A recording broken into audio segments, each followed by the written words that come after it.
inside the house. But here comes a burglar at my front door wanting to get in. Welcome back, Penguin Nation, to a brand new episode of Oceanic Calling. Now, before we get into this episode, I do want to say I'm sorry that I'm late. I had a great weekend away out of town, but I had to catch up this week. So it's going to be, when you see this, at the end of the week. I also spoiled this episode for myself. I have not spoiled it for you guys, but I already know what's about to happen. You're just going to have to find out. We may see a couple of things. Okay, well, I guess it's starting off very strong, even though I did not save the game last time. The last episode, I went to go save, but it was still playing, and long story short, we made it to the top. This does mean the end of this mini-series. I've gotten a lot of good views from this mini-series, a lot of good feedback, so I'm thinking about doing something else with my character from this series. Maybe, like I said, turning her into a mermaid. I've said that like 3 times already. I haven't really played with mermaids, so we'll see. But we did make it to the top, and because we want to be a marine biologist, we're going to pick this one. They make $87 an hour. They work Tuesday through Saturday, and they're off on Sunday and Mondays. Now, environmental manager makes more. They make $127 an hour, but I've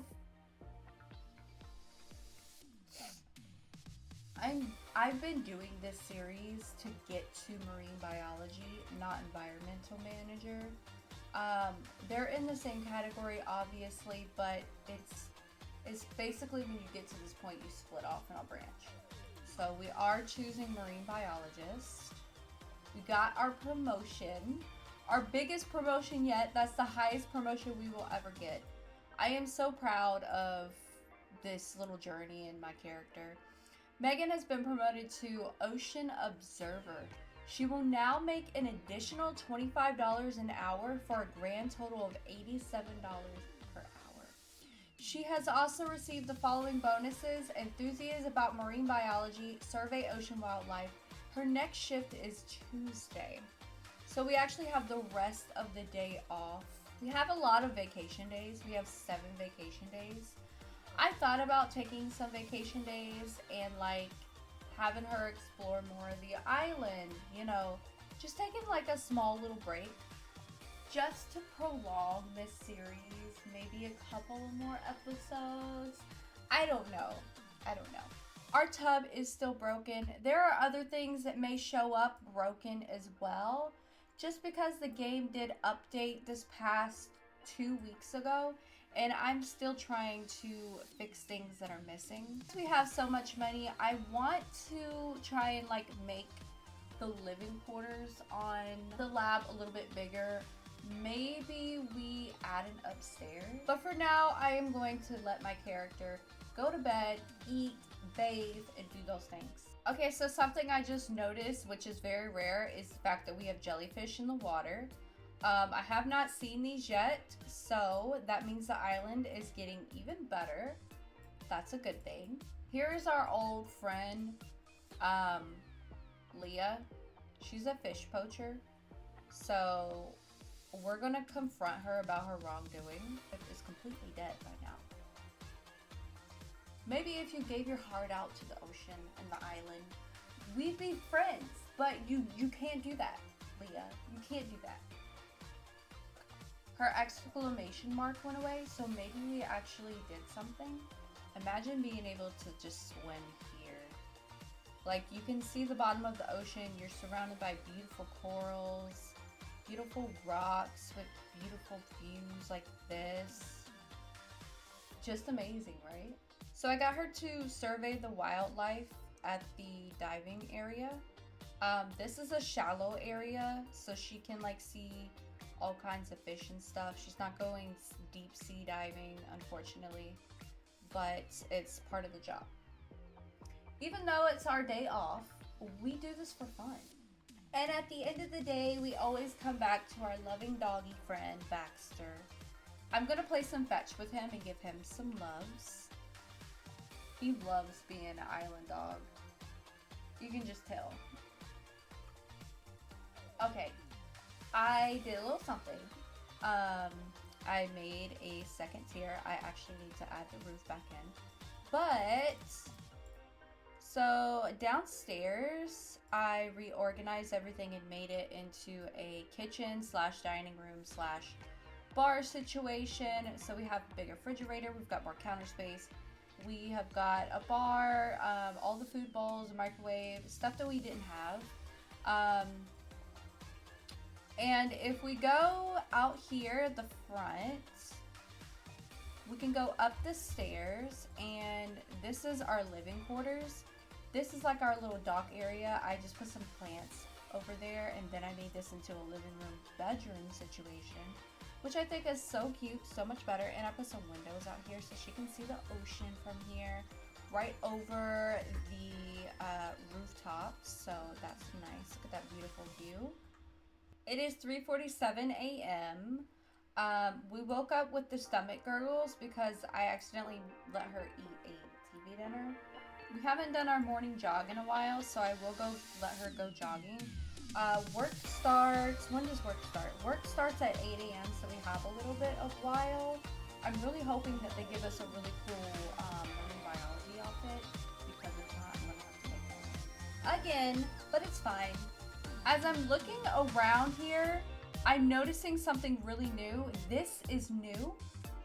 This is actually a bioluminescence. If you don't know what a bioluminescence is, they are actually animals. It's not a plant. It's not a fairy tale thing. It is actually animals. But better yet, it's more of like the auroras in the sky. So bioluminescence is the product of light being produced by organisms like plankton and like algae in the ocean. Also some fish and squid, so like really small schools of fish could do it. Squid as well, but they live in the deep waters. So what happens is at nighttime, these schools of fish and plankton come to the surface to feed on the materials that sit at like the top of the ocean or whatever, and they produce this type of chemical, and it's called I forgot what it was called. Anyways, they produce that, and that creates the bioluminescence in the ocean. It is not harmful whatsoever. There's actually a lot of beaches that during a certain time of year have it at their beach, and they ask people to come tour and to see it. You can actually pay to go take a tour, and they go on a boat, and you can put your hand in, and it just glows. It's beautiful. It really is beautiful. I don't have it where I live here, but it's definitely something worth to go see. All right. My headphones died, so my head feels a little broken right now. I'm sorry. I'm also noticing that there is no trash around the beach anymore. Around this entire island, I have not seen one lick of trash. Barely any little spots like this. Barely any spots like that.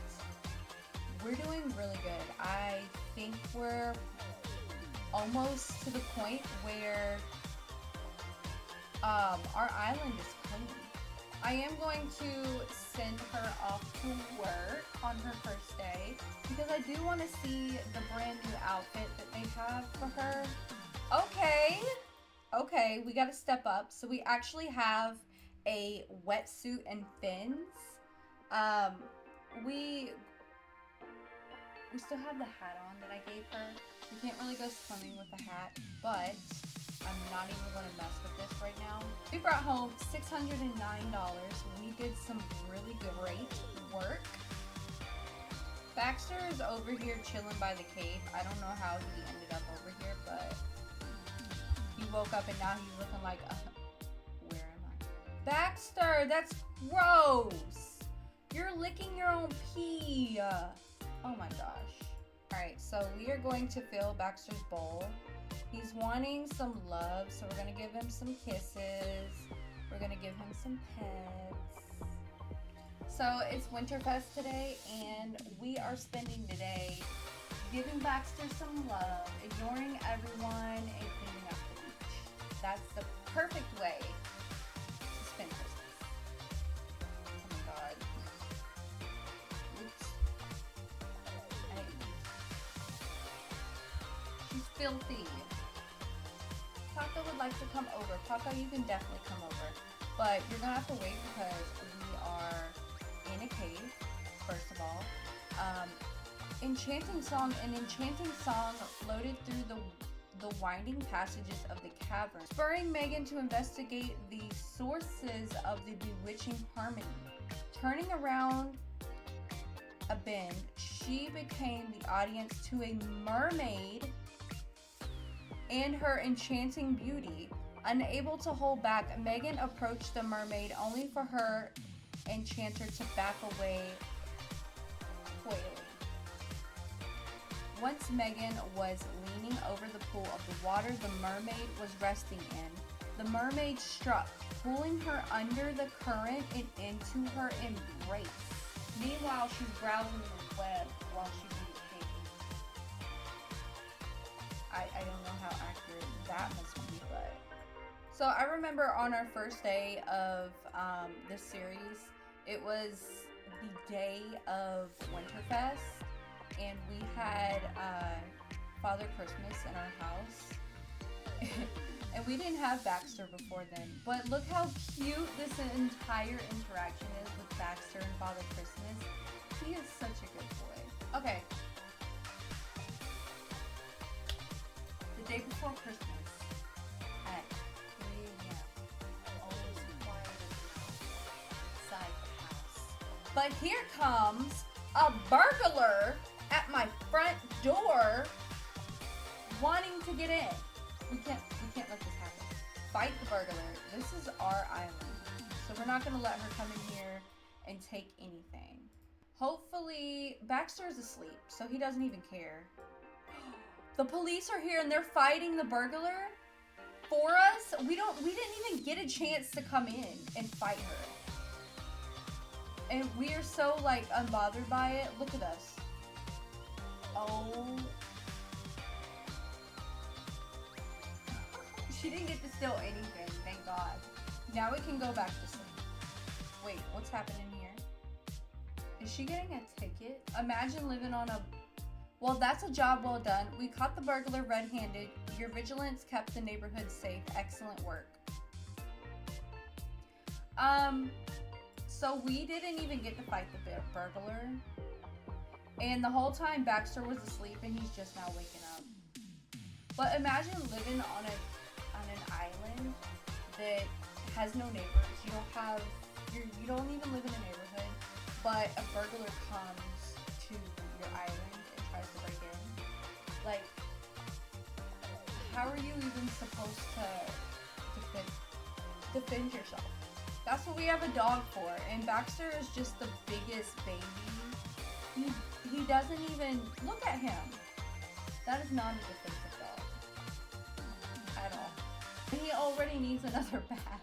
I'm gonna choose to work from home because I want to see what it's gonna make me do. So our assignments are to research conservation and interact with the dolphin.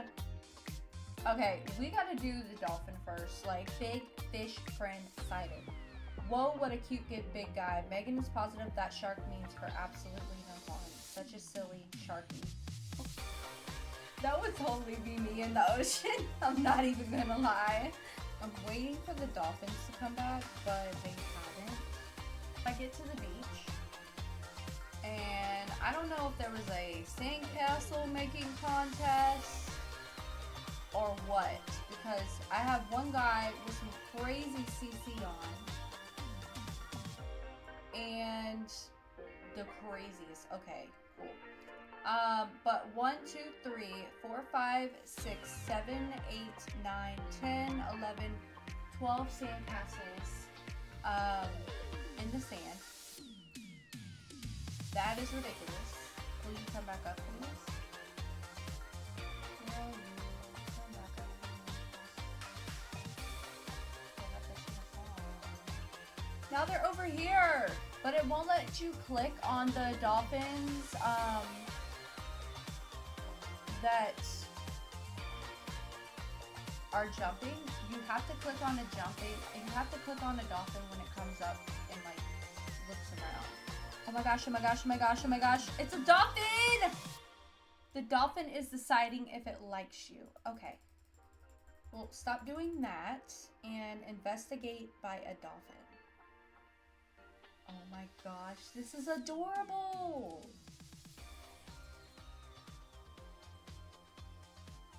Look at it. This is like a chance you have to like make sure that you get. Oh no! Did it like us? I'm trying to make sure her happiness level is up because I don't want her to accidentally drown from being in the water too long, because that actually can happen. Okay, so we failed our first at-home assignments as a marine biologist. Simply for the fact that we could not get a dolphin to come up to us so we can investigate or interact with it. The other part of the assignment has not been done yet. I can still get that done, but we're not going to get both of them done today, unfortunately. But maybe next time. Maybe next time.